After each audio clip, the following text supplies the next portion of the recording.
instant, on va recevoir un invité exceptionnel. Il est très exceptionnel parce que justement, c'est aussi une personnalité exceptionnelle. C'est un homme grand, un homme de par son physique, pour ceux qui l'ont déjà vu, un homme grand de par son mental, de par son intelligence, un homme grand de par ses expériences vécues dans divers domaines de la vie. Le senior coach Guy Bertrand Nimpa est un ancien présentateur radio, enseignant de mathématiques et de l'informatique. Il est cofondateur, en tout cas, de cette organisation à vision globale, j'ai nommé iLead Global.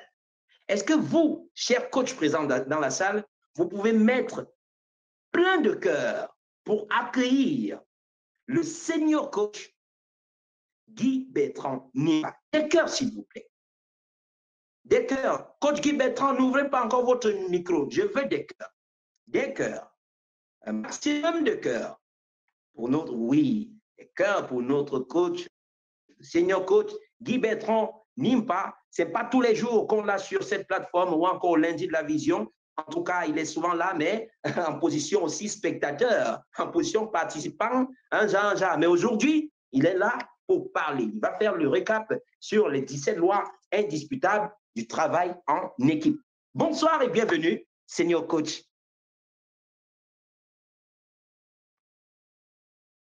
Bonsoir, coach HD Cole. Wow, tu es un animateur d'État, vraiment. Tu es le vrai animateur d'État, ça c'est magnifique. Chaque fois que tu es dans une session, moi j'ai toujours envie de me connecter parce que tu partages l'énergie positive.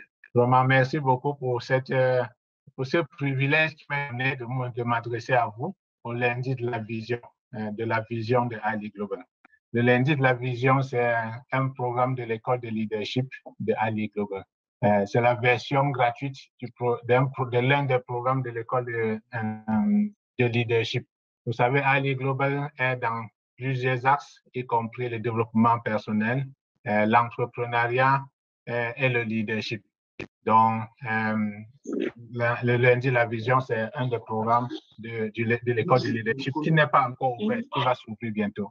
Merci beaucoup pour tous ceux qui sont connectés. C'est un grand plaisir de m'adresser à vous tous ce soir. C'est une tâche assez difficile de dire que je vais partager sur 17 lois. Les 17 lois qui sont en elles-mêmes le représentant de toute une carrière, la représentation de toute une carrière que John C. Maxwell a vécue et qui sont également des lois que les coachs dans cette salle ont pris 17 semaines pour partager une à une. Pour que je le fasse en une séance, tu comprends, coach HD Cole, que c'est une tâche vraiment ardue. Merci beaucoup, coach Rich. Avant que l'on se lance dans le programme d'aujourd'hui, j'ai vu cette présentation sur iLead Global Youth. C'est juste magnifique. Chaque fois que j'entends parler de iLead Global Youth, je me demande si, quand j'étais petit, on m'exposait à une telle formation. Vraiment, je pense que je serais vraiment très, très loin aujourd'hui, que j'aurais beaucoup de valeur à ajouter à chacun qui est dans mon entourage. Merci beaucoup. Il y a un programme très, très alléchant que j'ai vu dérouler. Si vous avez des enfants, n'hésitez pas à les inscrire parce que iLead Global Youth, c'est la même vision que à l'échelle des petits-enfants qui vont être touchés au nombre d'1 milliard de personnes, au nombre d'1 milliard dans les prochaines années. OK. Bonsoir une fois de plus à tous les coachs dans la salle. Je vais commencer par la première loi. Et avant d'arriver à la première loi, je vais juste, je ne sais pas si je peux partager mon écran, coach HD Cole. Je vais partager mon écran si c'est possible. Oui, la technique s'enchaîne et puis vous partagez votre écran, senior coach. La technique s'enchaîne. Une seconde. OK. J'ai une petite présentation en résumé que je vais faire. La présentation est en français, mais en anglais, mais je vais parler en français. Comme nous avons des amis anglophones et comme dans iLead Global, nous faisons toujours un effort de communiquer en deux langues, les deux langues qui sont l'anglais et le français. Je vais présenter les écrits pour ceux qui communiquent en anglais. Ils pourront au moins lire, mais je vais présenter en français. OK.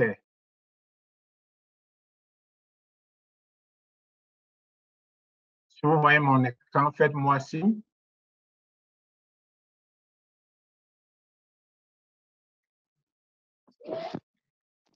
On parvient à voir votre écran. C'est bon. C'est bon. Quand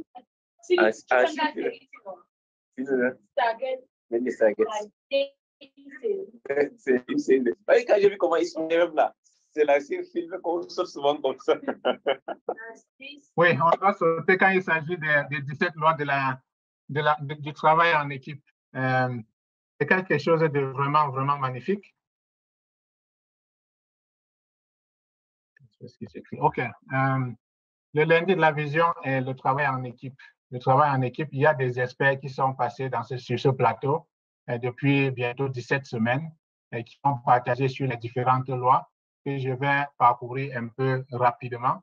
Le temps ne me permettra pas d'entrer en profondeur dans chaque loi, mais c'est des lois vraiment qui sont des lois exceptionnelles que chacun qui aspire à travailler en équipe, qui aspire peut-être se jeter dans l'entrepreneuriat, qui aspire à être un bon père de famille, qui aspire à être un bon collègue, un bon ami dans un cercle, doit vraiment connaître parce que le travail en équipe, c'est quelque chose qui ne concerne pas seulement un lieu de service, ça concerne tous les aspects de la vie d'un être humain. Le travail en équipe est une...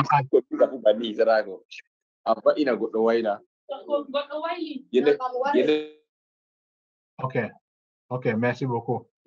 J'ai cru que notre collègue voulait poser une question. La valeur de l'équipe, il est très, très important dans le travail de comprendre que quand on est seul dans la vie, quand on veut évoluer seul, on ne pourra vraiment pas réussir à accomplir grand-chose. Si vous regardez dans le monde les personnes qui ont accompli des choses exceptionnelles, vous allez voir autour de ces personnes qu'il y a toujours une très, très grande équipe autour d'eux. On peut parler de nos jours de Mother Teresa, on peut parler de Nelson Mandela. Ce sont des thèmes, des noms qui nous reviennent sur la tête, dans l'esprit comme ça quand on parle de ce qu'ils ont accompli. Mais si on va autour d'eux, on va voir qu'il y a toujours eu une équipe qui a travaillé avec eux. Donc, le travail en équipe est quelque chose de très, très exceptionnel. On ne peut pas accomplir grand-chose si on ne développe pas une bonne équipe autour de soi. Le travail en équipe est exceptionnel. Donc, il est important de comprendre que dans le travail en équipe, les ressources sont mises ensemble, les idées sont mises ensemble. Je vois que nous sommes dans cette salle près de 45. Imaginez si chacun était venu dans cette salle.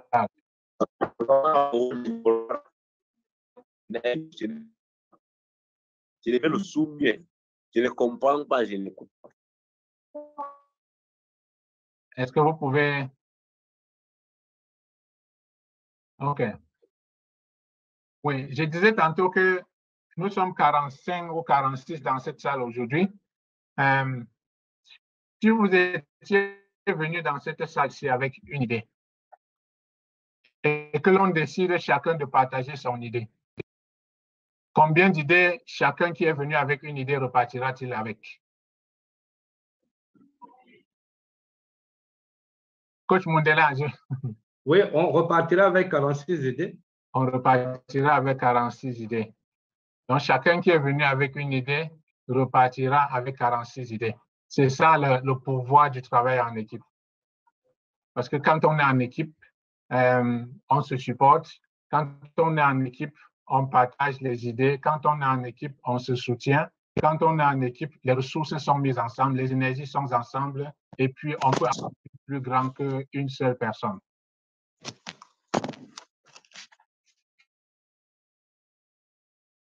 Nous avons ici devant nous des lois qui ont été développées par John C. Maxwell, dont on ne présente plus, qui est celui qui a vraiment rencontré et transformé notre Master Coach. La rencontre avec John C. Maxwell et Master Coach Raphaël Djiné, c'est une rencontre de 2003. Depuis 2003 qu'il l'a rencontré, il a vraiment, vraiment transformé sa vie. Et c'est à cause de ça que nous sommes là où nous sommes aujourd'hui. Il a écrit ce livre qu'il appelle les 17 lois indisputables du travail en équipe. Pourquoi on les appelle les lois? C'est parce que ce sont les lois qu'on peut tester et les vérifier. Il a testé ces lois sur 4 aspects que nous pouvons regarder ici. Le premier aspect, c'est les lois ne sont pas basées sur la culture. Donc, ce n'est pas parce que vous êtes d'une culture anglophone ou bien d'une culture francophone ou bien de n'importe quelle autre culture que cette loi ne s'applique pas à vous. Les lois ne sont pas basées sur le genre. Ce n'est pas parce que vous êtes un homme ou bien une femme que ces lois-ci ne peuvent pas s'appliquer à vous. Donc, les lois dépassent ces limites-là, ces barrières. Les lois également dépassent l'âge. Les lois que nous avons ici peuvent s'appliquer à quelqu'un de 10 ans, quelqu'un de 20 ans, quelqu'un de 80 ans. Ça ne change pas, la loi ne changera pas. Et il a également testé ces lois. Il a vu que ce sont les lois qui peuvent s'appliquer quelle que soit la communauté. Que tu sois dans le business, que tu sois dans le football, que tu sois dans n'importe quelle communauté, la communauté chrétienne, communauté religieuse musulmane, ou bien n'importe quelle communauté, ces lois s'appliquent. Donc, les lois du travail en équipe s'appliquent dans toutes les communautés. Elles ne dépendent pas d'une communauté quelconque. Il a également testé avec les autres personnes qui travaillent, qui ont des grandes entreprises. Il a compris que ces lois également sont validées par ceux-là. Ceux qui sont des grands leaders, qui ont pu réaliser des choses très, très grandes dans la vie, ont validé que ces lois sont des lois qui s'appliquent aussi dans leur façon de fonctionner. Il a également montré que ce soit maintenant, que ce soit dans 50 ans après, ou bien 50 ans en avant, ces lois-ci vont s'appliquer dans la vie de chacun, dans la société où nous vivons. Donc, les 4 tests ont été passés par les lois, les 17 lois du travail qui sont développées par John C. Maxwell dans un livre exceptionnel que j'inviterai chacun à s'en saisir d'une copie parce que le partage comme ça, c'est juste un petit résumé sur l'ensemble de ce qui est dit dans ce livre. Le travail en équipe maximise le potentiel d'un leader, en ce sens qu'un leader n'a pas vraiment toute la capacité de maîtriser tous les aspects d'une vie s'il n'a pas une équipe autour de lui. Un leader voit son pouvoir vraiment très, très augmenté, très, très agrandi à cause du travail en équipe, à cause de l'équipe qu'il forme autour de lui. Par contre, ceux qui fonctionnent de façon individuelle s'exposent à beaucoup de difficultés parce qu'ils ne peuvent pas maîtriser toutes les différentes lois de façon équitable. Ils ne peuvent vraiment pas les appliquer, ils ne peuvent pas accomplir quelque chose de très, très grand. Donc, ce sont des lois qui permettent à un leader de développer un grand potentiel. Si nous regardons par exemple notre master coach, le coach Raphaël Djiné, il a pu mettre cette équipe que nous sommes aujourd'hui. Il n'est pas là aujourd'hui, mais à l'IT, le lundi de la vision est en train de fonctionner parce qu'il a pu mettre autour de lui des personnes, il a pu se dupliquer en ces coachs qui ont partagé tour à tour dans ces 17 lois. Et ici également, on voit que le travail en équipe permet d'explorer plusieurs aspects quand il y a un débat, quand il y a une difficulté. Quand on dépose un problème sur la table, on peut recueillir les opinions des uns et des autres. Les opinions peuvent être des opinions différentes, mais tout ça là peut converger vers une solution. Ça peut permettre que l'on trouve une autre façon meilleure de faire que si on était seulement focalisé sur son idée. Donc, le travail en équipe est également très, très, très, très important parce que ça donne d'autres perspectives, ça ouvre d'autres perspectives. Le travail en équipe également permet de partager les victoires ensemble. C'est-à-dire, si on va gagner, on gagne ensemble et on partage ensemble. Si on perd aussi ensemble. Ce qui n'existe pas généralement chez les personnes qui fonctionnent individuellement. Quand tu es individuel dans ta façon de fonctionner, tu es seul de ton côté. Tu gagnes des petites victoires, tu peux les célébrer étant aussi seul. C'est pas comme ça que ça se célèbre dans le milieu où on favorise vraiment le travail en équipe. Donc, c'est très, très important de travailler en équipe. Également, je vais sortir peut-être par ici. Le travail en équipe, quand vous développez une équipe autour de vous pour ce que vous voulez accomplir, ça vous permet d'être redevable, de vous sentir redevable devant votre équipe. Parce que quand vous venez devant l'équipe avec des promesses, avec une vision que vous expliquez, vous ne pouvez pas vous écarter de la vision. Parce qu'eux, ils deviennent maintenant des personnes qui vous tiennent responsables par rapport à ce que vous avez énoncé comme vision ou bien comme chemin à suivre. Donc, le travail en équipe permet à un leader de se focaliser aussi.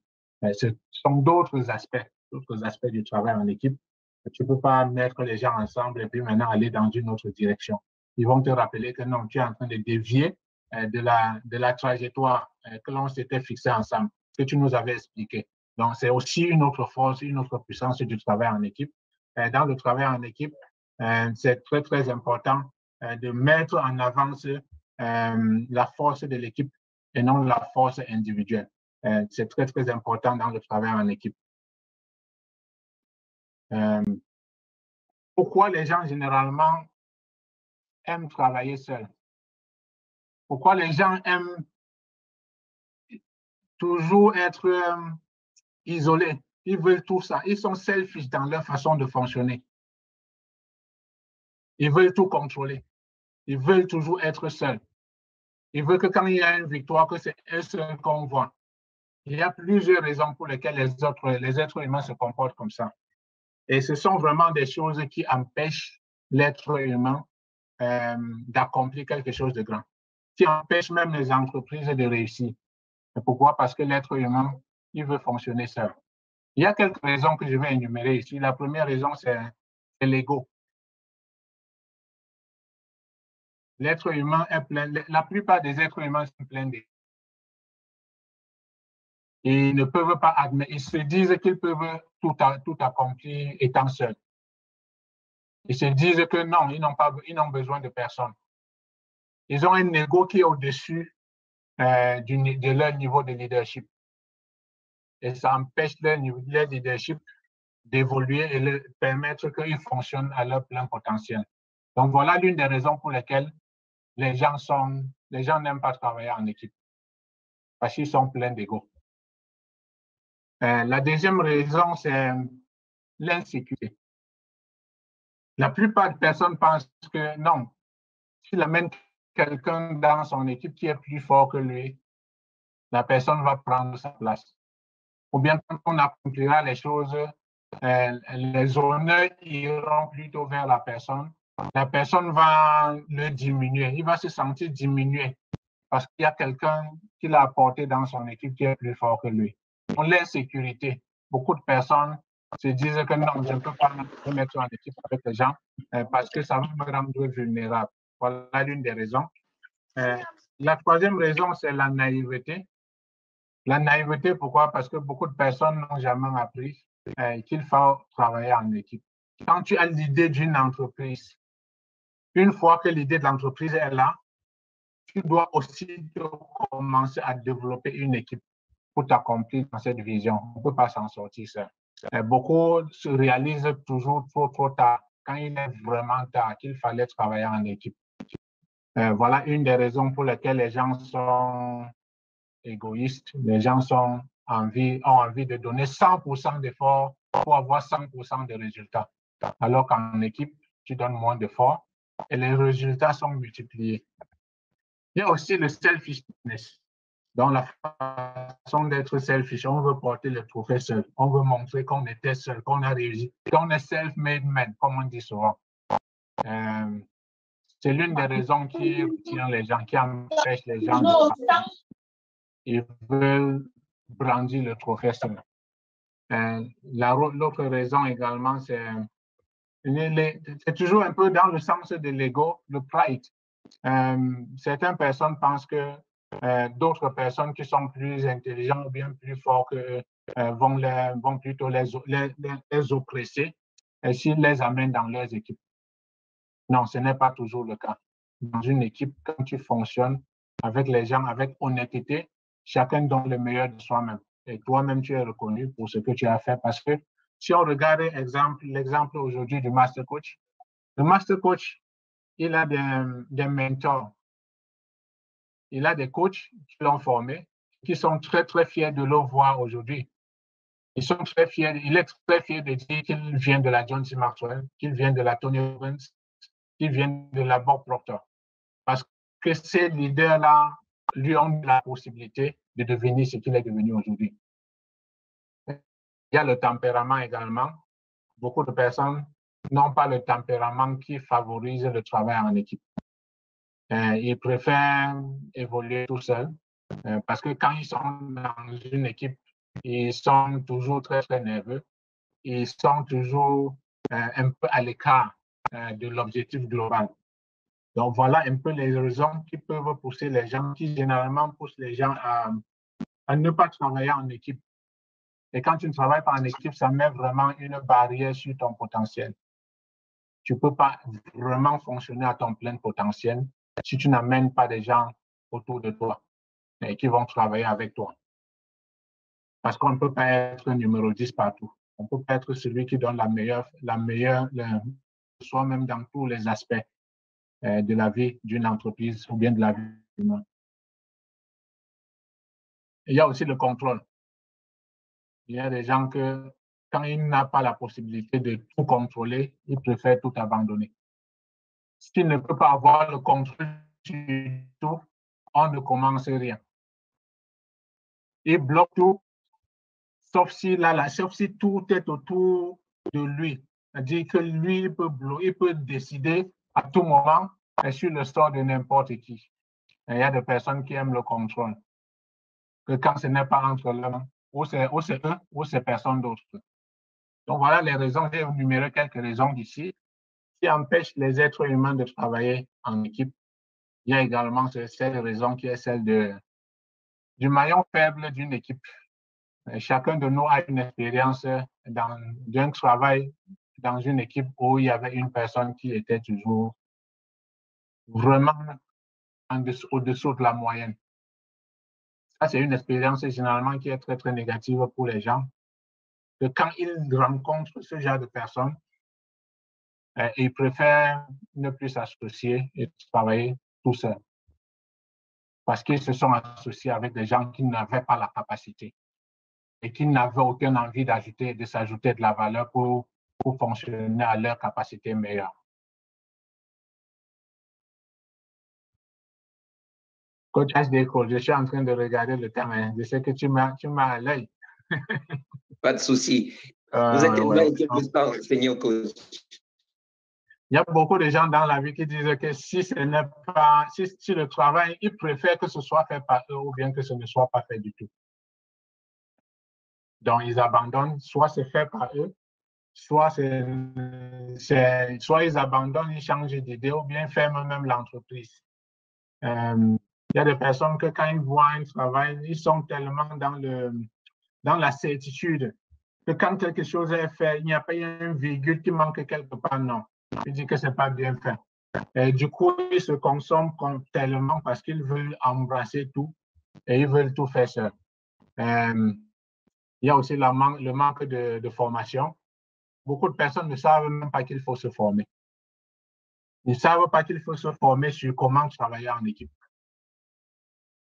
Voilà l'une des raisons pour lesquelles certaines personnes, c'est juste l'ignorance parce qu'ils n'ont pas été exposés à des formations comme celle de l'école de coach de Highly Global ou bien celle de l'école des affaires, où on apprend beaucoup le relationnel, on apprend aussi beaucoup le travail en équipe. Il y a des gens qui n'ont pas côtoyé les organisations comme Highly Global, où ajouter de la valeur aux autres est vraiment la raison essentielle de l'existence de l'organisation. OK. Comment devenir un bon travailleur en équipe? Je vais toucher ça un peu rapidement. Pour devenir un bon travailleur en équipe, il faut mettre à côté l'ego. Il faut mettre un peu à côté de son insécurité, se rendre vulnérable. Il faut mesurer le niveau de challenge que tu as pour ton entreprise. Beaucoup de personnes ne mesurent pas ce niveau-là. Ils embrassent, ils veulent vraiment servir le monde entier, mais ils ne mesurent pas l'ampleur de la tâche. Parce que s'ils mesuraient l'ampleur de la tâche, ils comprendront que travailler en équipe, c'est le seul chemin qui permettra d'accomplir ce rêve-là. Pour devenir un bon travailleur en équipe, dans la vie, tu ne peux pas réaliser ton rêve vraiment si c'est un rêve qui t'effraie, si tu travailles seul. C'est pour ça que le rêve de beaucoup de personnes meurt dans l'œuf. Ils ne parviennent jamais à réaliser leur rêve parce qu'ils n'ont pas compris que ça dépend des autres. On dit que rêver, c'est gratuit, mais dès que tu as fini de rêver, ça commence à te coûter. Et le premier prix à payer, c'est de se mettre ensemble avec les autres pour pouvoir réaliser le rêve. Et quand ton rêve est plus grand que toi, tu ne peux pas le réaliser seul. Et si ton rêve est plus petit que toi, ça ne serait vraiment pas un rêve. Vraiment, ça ne serait pas un rêve parce que ça ne pourra bénéficier personne d'autre que toi-même. Donc, voilà un peu les exemples, les aspects que je pense qui sont très, très importants dans ce livre qui a été minutieusement choisi par le Master Coach pour que l'on lance dans ce programme du leadership, le lundi de la vision de Ali Gonzalez.